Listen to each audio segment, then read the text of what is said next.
दोस्तों नमस्कार, आप देख रहे हैं सोशल न्यूज। मैं आपके साथ मोहम्मद अकरम। तीन बातों पर आपसे चर्चा करना चाहूंगा, जहां पर सबसे पहली बात राहुल गांधी की सामने आई लद्दाख से लेकर, जहां पे राहुल गांधी केटीएम चलाते हुए दिखाई दे रहे हैं। दूसरी बात ये रखना चाहूंगा जो सोशल मीडिया पे चलते हुए दिखाई दे रही, राहुल गांधी प्रधानमंत्री नरेंद्र मोदी और साथ ही साथ अरविंद केजरीवाल के बीच में, जहां पर जंग देखने को मिल रही है। अभी से 2024 चुनाव को लेकर लगातार लोग सोशल मीडिया पे वोट देते हुए नजर आ रहे हैं कि कौन 2024 में चुनाव जीत पाएगा। जहां पे तीन नाम सामने आ रहे हैं, राहुल गांधी का नाम सामने आ रहा है, प्रधानमंत्री नरेंद्र मोदी का नाम सामने आ रहा है, जैसा कि हम सबको पता है, क्योंकि उन्होंने पहले से ही ये बात साफ कर दी है कि 2024 में बीजेपी एक बार फिर सत्ता में आएगी। लेकिन क्या होगा वो तो आने वाले वक्त पे छोड़ देते हैं। तीसरी बात ये सामने आई है अभी कि स्मृति ईरानी, अमेठी और साथ ही साथ राहुल गांधी को लेकर भी सोशल मीडिया पे एक बात तैरते हुए दिखाई दे रही। दरअसल आप सबको पता है, अमेठी में राहुल गांधी स्मृति ईरानी के सामने हारते हुए दिखाई दिए थे पिछली बार लोकसभा चुनाव की अगर बात की जाएगी। लेकिन इस बार ये दावा किया जा रहा है कांग्रेस की तरफ से कि स्मृति ईरानी इस बार हारने वाली हैं और राहुल गांधी जीतने वाले हैं, क्योंकि कई बातें रखी है कांग्रेस अध्यक्ष ने। सबसे पहले चर्चा करना चाहूंगा राहुल गांधी की इस तस्वीर को लेकर। आप सब लगातार ये तस्वीर देख रहे होंगे सोशल मीडिया पे, केटीएम चलाते हुए राहुल गांधी नजर आ रहे हैं। आपको मैं बता दूं दोस्तों, राहुल गांधी ने इससे पहले ये बताने की कोशिश की थी कि उनके पास खुद एक केटीएम बाइक है, लेकिन सिक्योरिटी पर्पस के वजह से वो अपनी बाइक को बाहर नहीं निकाल पाते या फिर चला नहीं पाते। ऐसे में लद्दाख जाने के बाद राहुल गांधी की कई तस्वीरें सामने आई हैं जो लगातार सोशल मीडिया पे तैरते हुए दिखाई दे रही। कहा जा सकता है कि राहुल गांधी जो बात कह रहे थे कुछ दिन पहले कि वो अपनी बाइक सिक्योरिटी की वजह से नहीं बाहर निकाल पाते, नहीं चला पाते, जो केटीएम उनके पास है, आज उन्होंने अपना सपना लद्दाख के अंदर पूरा किया। लेकिन इसे देखने का मकसद एक और है जो मैं आपके सामने रखना चाहूंगा। राहुल गांधी के अंदर इस तस्वीर को देखने के बाद लगता है कि सिर्फ राहुल गांधी एक नेता के तौर पे लोगों के सामने नहीं आना चाहते, वो अपनी कई तस्वीरें लोगों के सामने रखते हैं, जहां पे वो बताने की कोशिश करते हैं कि नेता के साथ साथ मेरे अंदर ये सारे गुण भी है। आज एक और गुण देखने को मिला जहां पे राहुल गांधी की बाइकिंग जो आपके सामने तस्वीरें आ रही हैं, उससे पता चलता है कि स्पोर्ट्समैनशिप जो है वो राहुल गांधी के अंदर है। राहुल गांधी पहले भी कई बार बता चुके हैं कि उनको बाकी चीज़ों से भी इतनी ही मोहब्बत है जितना कि पॉलिटिक्स से है। साथ ही साथ पॉलिटिक्स की अगर बात की जाए तो दोस्तों राहुल गांधी के बारे में आप सबको पता है, वो जनता से सिर्फ एक नेता के तौर पे कनेक्ट नहीं होना चाहते। लेकिन इसके साथ बताना चाहूँगा, अब आपको मैं 2024 चुनाव आने वाला है। प्रधानमंत्री नरेंद्र मोदी 2 बार बताने की कोशिश कर चुके हैं, डायरेक्टली बोला जाए या इनडायरेक्टली बोला जाए, कि मैं 2024 में भी आने वाला हूं। जहां पे उन्होंने 15 अगस्त की अगर मैं बात करूं तो ये बताने की कोशिश की कि 2024 के बाद 15 अगस्त में मैं इसी जगह पे खड़ा रहूंगा। साथ ही साथ अविश्वास प्रस्ताव पे जब पार्लियामेंट के अंदर बात हो रही थी तब भी वो बताने की कोशिश कर रहे थे कि इस बार भी बीजेपी सत्ता में आने वाली।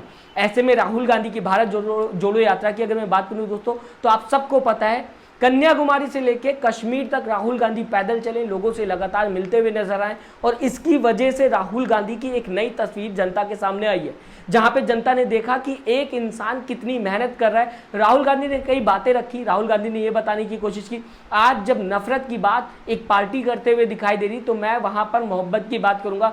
मैं नहीं चाहता कि भाई भाई से लड़े, मैं चाहता हूं कि इस देश में मोहब्बत बनी रहे, भाई भाई के साथ खड़ा रहे। इस तरीके की बात करते हुए राहुल गांधी दिखाई दिए थे, जहां पे उन्होंने मेन स्ट्रीम मीडिया पे भी प्रहार किया था, बताने की कोशिश की थी कि मेन स्ट्रीम मीडिया दिन रात आपको नफरत परोसती रहती।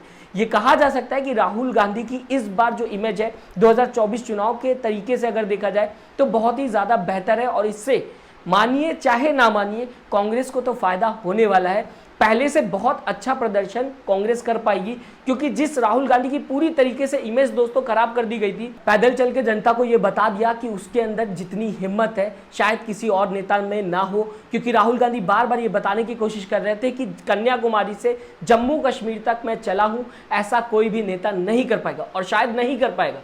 मैं आपको दोस्तों बताऊं, अगर 1-2 दिन की बात होती तो शायद हर कोई चल ले, लेकिन जब बात होती महीनों तक लगातार चलने की और रोज चलने की, तो शायद नामुमकिन हो जाता है किसी के लिए भी।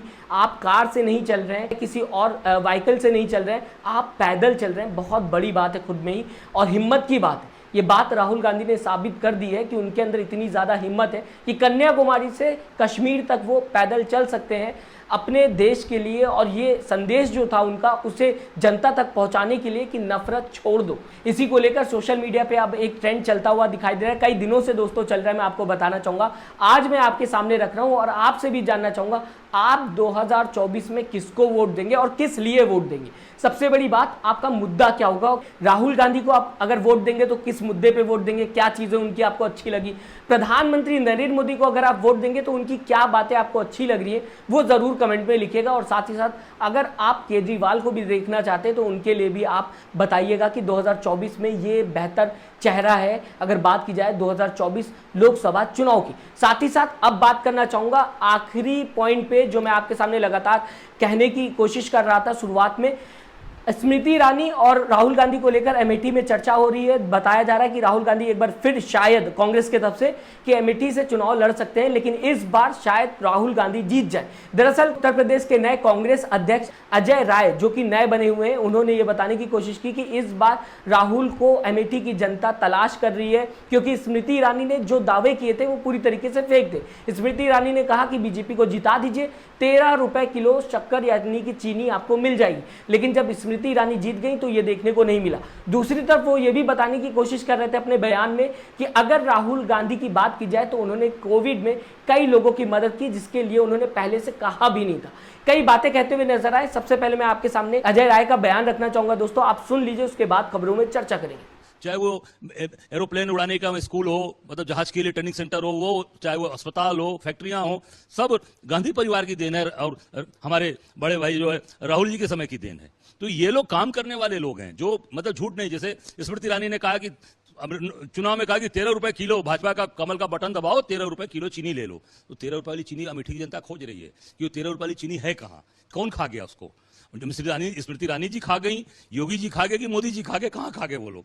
तो वो जनता को एक वहां धक्का लगा है। यार राहुल जी तो ये सब बात कभी कहा नहीं, उन्होंने गांधी परिवार ने तो कहा नहीं, जो कहा नहीं उसे कर दिया, और ये कहकर भी अपने बात से मुकर गई।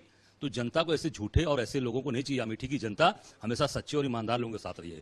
ठीक है, सीधे साधे लोग हैं, उनको वो सीधा सीधा बात करने वाला आदमी चाहिए। इसलिए वहां की आम जनता की ये आवाज है, आम जनता बोले, उस आम जनता की आवाज को हमने उठाया है। अब ये तो उनको तय करना है, राहुल जी को तय करना है और हमारा राष्ट्रीय नेतृत्व तय करेगा। मैं उत्तर प्रदेश का अध्यक्ष हूं, इस नाते मैं ये निश्चित कहूंगा कि वहां की जनता, अमेठी की जनता ये मांग कर रही है, डिमांड कर रही है। और हमारे कार्यकर्ता उन्होंने कहा है कि जो कमियां रह गई हम पूरी जान लड़ा देंगे, पूरी ताकत लगा देंगे। और राहुल गांधी को हमको चाहिए, राहुल गांधी जी को हर हाल में हम लोग यहां से चुनाव लड़ाकर अब भारी से भारी प्रचंड बहुमत से चुनाव जिता कर भेजेंगे यहां से। देखिए आधार क्या है, हमारा अपना भाव समर्पण, एक कार्यकर्ता। और आज की स्थिति जो है वो भारतीय जनता पार्टी से आम जनमानस ऊब चुका है। जो उन्होंने कहा अच्छे दिन आने वाले हैं, यही बनारस में मिर्जा मुराद खजूरी में सभा हुई थी मोदी जी की, उन्होंने कहा था अच्छे दिन, तो जनता ने कहा आने वाले हैं, यही आने वाले हैं। 200 रुपए का जीरा 750 में बिक रहा है, 50 रुपए किलो का टमाटर 250 रुपए में बिक रहा है। अदरक, हम लोग बचपन में थे तो अदरक और ये जो है मिर्चा धनिया सब्जी वाले से झोला में डाल देते थे कि ला भैया बाबू ले जाइए, ताकि हमारे ग्राहक बनल रहे, भागे ना। अब क्या हुआ, अदरक 2-2 से 200 रुपए 90 रुपए किलो है। यही अच्छे दिन है आम जनता के लिए। जो ये आम जनता ऊब चुकी है, तो इस नाते अब आम जनता चाहती है कि कांग्रेस आए। राहुल गांधी जी ने जो राहुल जी ने नेतृत्व किया कन्याकुमारी से कश्मीर तक, आम आदमी से जुड़े, उसका एक आम जनता के अंदर एक ऐसा विश्वास जगा है कि ये परिवार सचमुच का हमारे सुख दुख का साथी है, हमारे साथ इस देश के लोगों के चीजों को समझता है। और जो राहुल जी लगातार आज संघर्ष कर रहे हैं सड़क उतर के, उसको आम जनता देख रही है। हमारे वो एक आम लोगों के अंदर भाव है कि अगर ये राहुल जी वहां से चुनाव लड़ते हैं तो हम लोग उनके साथ रहेंगे। और प्रियंका जी की इच्छा, अगर वहां अगर पार्टी तय करेगी, उनकी अगर वो बात करेंगी तो निश्चित तौर से हम सब लोग फिर चुनाव लड़ाएंगे। मैं कह रहा हूं कैमरे के सामने कि मैं चुनाव नहीं लड़ूंगा, फिर उनके साथ खड़ा रहूंगा। खाली नहीं कर देंगे, उनके लिए जान लड़ाएंगे भाई, कह दो दिया, फिर दोहरा रहा हूं। उनके लिए हम सब लोग पूरी ताकत, तन मन धन, जितनी मेरी क्षमता है, मेरा पूरा परिवार, मेरी पूरी कांग्रेस, पूरे बनारस की कांग्रेस, एक एक कार्यकर्ता हमारा साथी, मतलब जिसको बोलते हैं बनारसी भाषा में ना, खूटा गाड़ के मदद करल जाई, तो खूटा गाड़ के हम लोग सहयोग करल जाई। फिलहाल दोस्तों आप किस तरीके से देखते हैं जब अजय राय ये कहने की कोशिश कर रहे हैं अपने शब्दों में कि कांग्रेस अपनी पूरी जान लगा देगी इस बार लोकसभा चुनाव की अगर बात की जाए। राहुल गांधी अमेठी से चुनाव लड़ेंगे जिस तरीके से बताते हुए नजर आ रहे हैं अजय राय, और साथ ही साथ उन्होंने ये ऑप्शन भी प्रियंका गांधी को दिया कि उन्हें वाराणसी से लड़ना चाहिए। अगर ऐसा होता है तो वो खुद चुनाव नहीं लड़ेंगे, प्रियंका गांधी के साथ खड़े रहेंगे और एक एक कार्यकर्ता कांग्रेस का खड़ा रहेगा प्रियंका गांधी को जिताने के लिए। क्या आपको लगता है कि प्रियंका गांधी और राहुल गांधी को लेकर जो बयान दिया है अजय राय ने, जो लगातार सोशल मीडिया पे ट्रेंड हो रहा है, बीजेपी इस बयान को लेकर प्रहार करते हुए दिखाई दे रही, क्या सही है, क्या इसमें दम है? राय जरूर दीजिएगा, मैं बताएगा दोस्तों आपकी विचारधारा क्या है। साथ ही साथ चैनल को सब्सक्राइब और वीडियो को लाइक करना ना भूलिएगा। अपना दोस्तों ख्याल रखिएगा। नमस्कार। चैनल को लाइक, शेयर एंड सब्सक्राइब करें और बेल आइकन दबाना ना भूलें।